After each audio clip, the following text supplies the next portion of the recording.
This video will teach you how to write an introductory paragraph for an academic essay. And of course, the introductory paragraph is the first paragraph of an essay. So what is the purpose of an introductory paragraph? Well, it's to make your reader want to read more and to read the rest of your essay.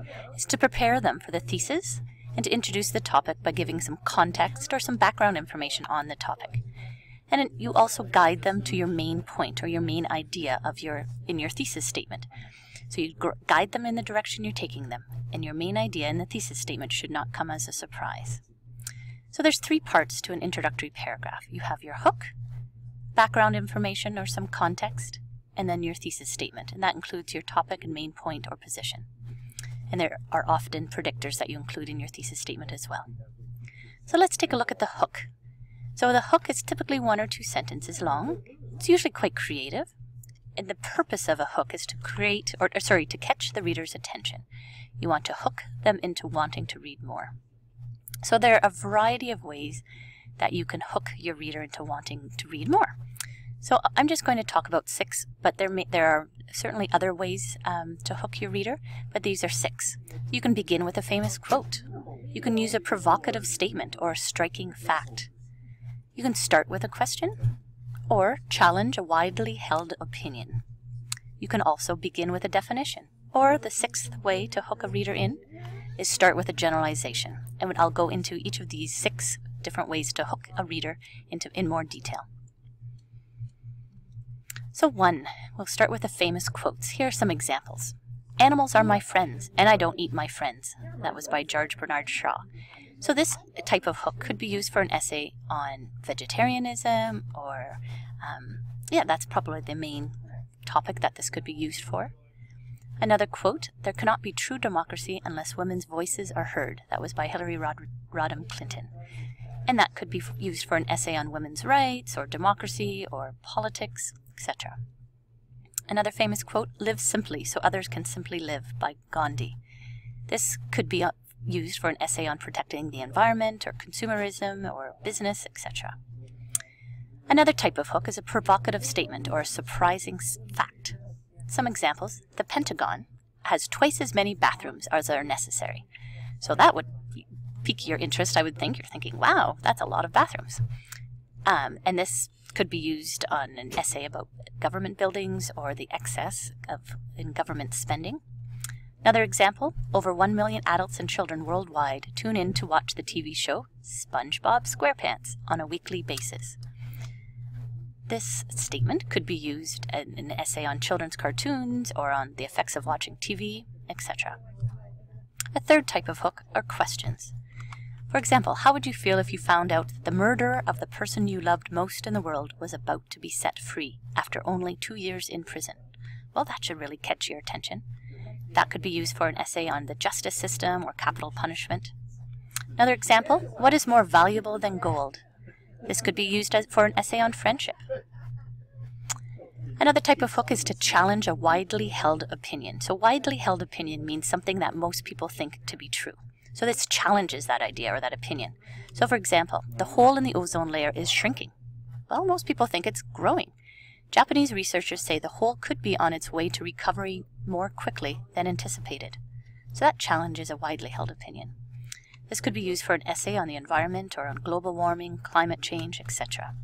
Another example, climate change is something that environmental groups made up. Well, that indeed challenges a widely held opinion because the opinion is that climate change is real. So this challenges that. So this could be used in an essay on the environment or global warming again, or climate change, etc. Another type of hook is the definition. An example, bullying is repeated verbal, physical, social, or psychological behavior that is harmful and involves the misuse of power by an individual or group towards one or more persons. This could be used in an essay on bullying, etc. Or here's another one about culture.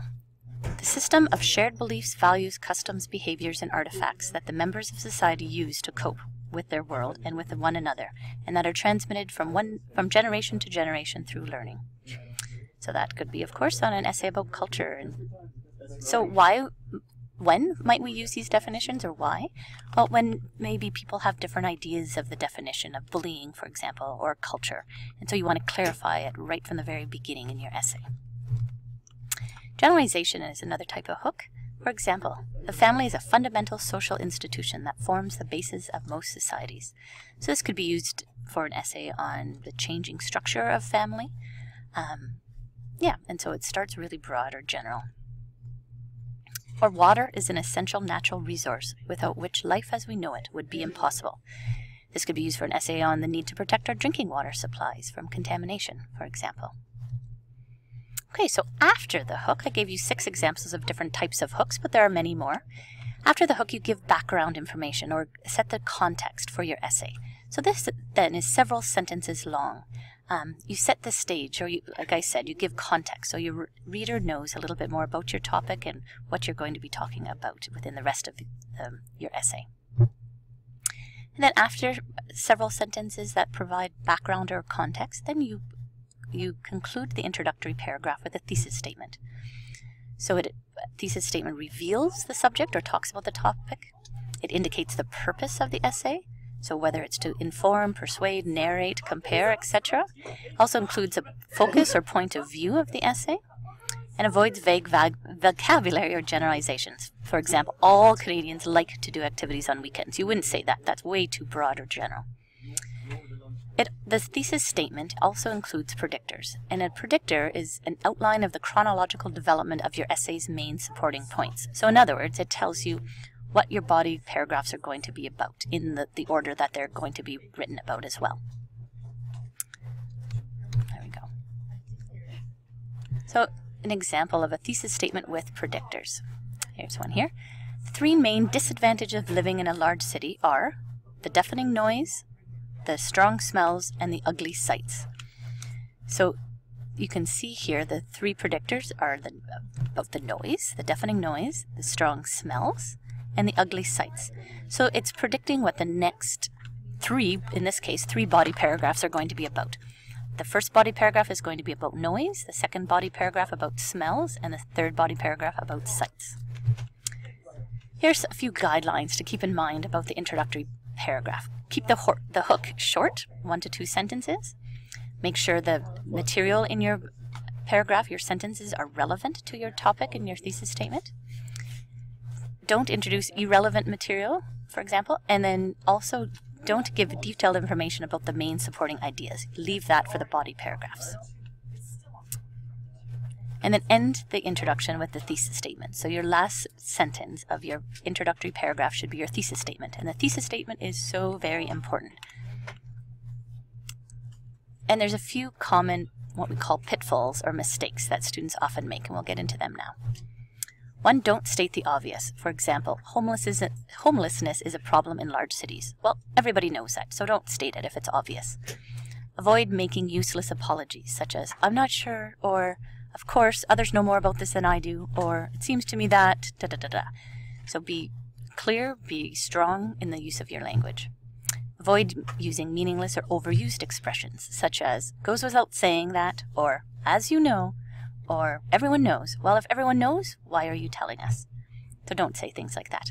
And avoid slang or informal vocabulary.